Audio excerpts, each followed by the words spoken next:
The news day continues here on One News Now. I'm Pauline Verzosa. PAGASA continues to monitor Typhoon Pepito as it now moves northwestward over the Philippine Sea. And for more updates, we have PAGASA weather forecaster Roy Humawan on the line. Roy, saan ba huling namataan itong si Pepito? Yes po, maraming salamat po. Magandang umaga po sa lahat po ng ating taga-subaybay. Narito po yung kalagayan ng ating panahon. Si Typhoon Pepito po ay huling namataan dito po sa may West Philippine Sea. Ang location po nito ay 145 kilometers west of Sinait, Ilocos Sur. Dala po nito ang taglay na lakas na hangin hanggang 130 kilometers per hour malapit po sa gitna at pabugso na maabot po ng 160 kilometers per hour. Ito'y kumikilos pa northwestward sa bilis ngayon na 30 kilometers per hour. Nakataas po ngayon ang tropical cyclone wind signal number 3 sa bahagi po ng northern at western portion po ng Ilocos Sur, northwestern portion po ng La Union at western portion po ng Abra. Habang signal number 2 naman po sa Ilocos Norte, natitirang bahagi po ng Ilocos Sur, natitirang bahagi po ng La Union, Pangasinan, natitirang bahagi po ng Abra, western portion po ng Mountain Province, Benguet at northern portion po ng Zambales. Habang signal number 1 naman po sa may Apayao, Kalinga, natitirang bahagi ng Mountain Province, Ifugao, western portion po ng Cagayan, Nueva Vizcaya, northern and central portion po ng Nueva Ecija, Tarlac at sa central portion po ng Zambales. May nakataas din po tayong gale warning sa mga baybaying dagat po ng northern Luzon at western seaboard po ng central Luzon. Inaabisuhan po yung ating mga kababayan na huwag mo nang pumalaot sa nasabing lugar, lalong-lalo na po yung gumagamit po ng maliliit na sasakyang pangdagat. Inaasahan po natin si Pepito ay patuloy na kikilos pa northwestward to northwestward ngayong pong araw dito po sa West Philippine Sea at lalabas po ito ng ating Philippine Area of Responsibility either ngayong umaga po o tanghali. Ang susunod po nating weather bulletin mamaya pong alas 11 ng umaga. Roy, habang papalabas itong si Pepito ng PAR, posible ba siya mag-re-intensify? Makararanas pa ba tayo ng matinding ulan tsaka hangin? Yes po, ito pong si Typhoon Pepito ay panatili niya pa ang kanyang typhoon category, and then inaasahan po natin hihina na ito ayon sa paglabas po ng Philippine Area of Responsibility.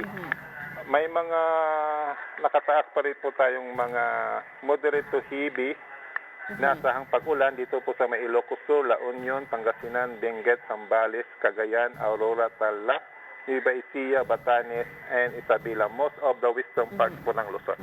Okay, Roy, may iba pa ba kayong binabantayan na weather disturbances, sama ng panahon? Ilan pa bang bagyo ang aasahan natin papasok ng PAR ngayong buwan?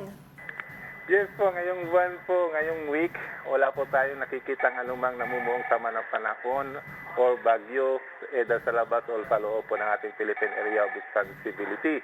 Asahan po natin sa month po ng December, 1 hanggang 2 bagyo po.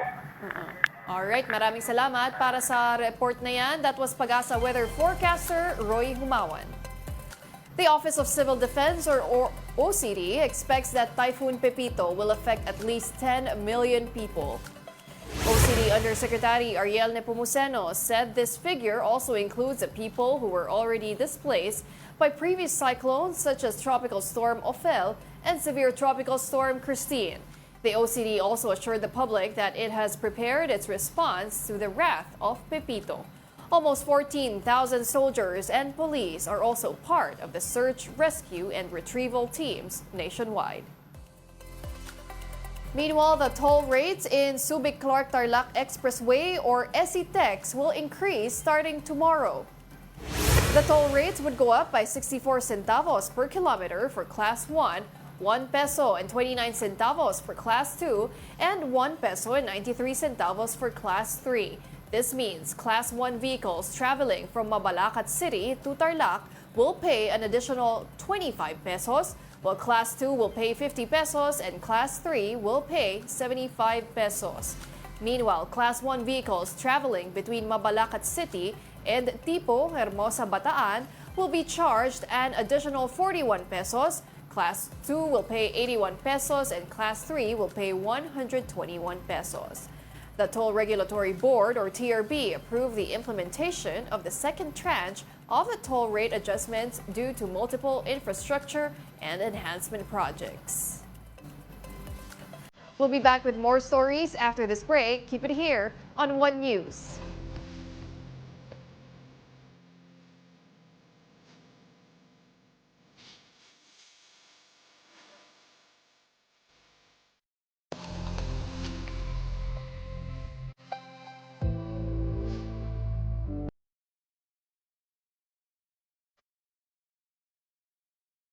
The Indonesian government is considering transferring Mary Jane Veloso's custody to the Philippines. The Indonesian government said it is now drafting policies for the transfer of Veloso and other foreign prisoners. If this will push through, Indonesia said the Philippines is expected to implement Veloso's sentence. The OFW has been in Indonesia's death row since 2014 after she was found guilty of drug trafficking charges. The Department of Information and Communications Technology clarifies that the e-GOVPH app data leak claim is a hoax. In a statement, the DICT said their investigation found no suspicious activities or data breaches. It also assured the public that user data remains secure. The agency also cautioned the public with sharing information online and encouraged reliance on official sources for updates. Newly minted NAPOLCOM Commissioner Attorney Rafael Calinisan expresses his readiness to lead the agency. What is President Bongbong Marcos's order to him? Let's watch this. New to this kind of job, you were chairman of the QC People's Law Enforcement Board, Pleb. The pleb. Yes. You've been trying policemen. What is your mandate here, and how did this appointment fall on your lap? So I got wind of this appointment Tuesday. Pero long playing ito eh. I actually met with the President last year already. Last year pa. And very clear instructions sa akin ni President Marcos was to clean the police force. Pero as we all know, there are fixed terms in NAPOLCOM. So 6-year term yun eh. So there was really nothing much to discuss. Actually, si Presidente very hands-on. If you would remember, kung na nagsabi, ako ang chairman ng pleb, Quezon City, and he was interested to know all of the cases in Quezon City. So I salute the President. So from there, ang directive niya, ang mandate niya is to actually clean the police force. And more or less, natatansya ko na where this is heading. So, but since wala namang directly sinabi sa akin, but I met the President actually 4 more times after that. In the presidential trips abroad in US and Vietnam and in our reunion in La Salle Green Hills. It's the same direction. It's the very clear, clean the police force. And nangyari yung mga nangyari, Quadcom happened, revelations happened, sadly, some mismanagement happened in the National Police Commission. There were vacancies. And I got wind of my appointment last Tuesday. Hindi ko naman na ina-expect. So it was more or less, more than a year in the making. And ready naman tayo eh. Doon pa natin ginagawa. Kumbaga, hindi alam ng tao, hindi ganun ka-publicized yung trabaho natin. And we're ready. And those are the top stories of the hour. I'm Pauline Berzosa. We are One News.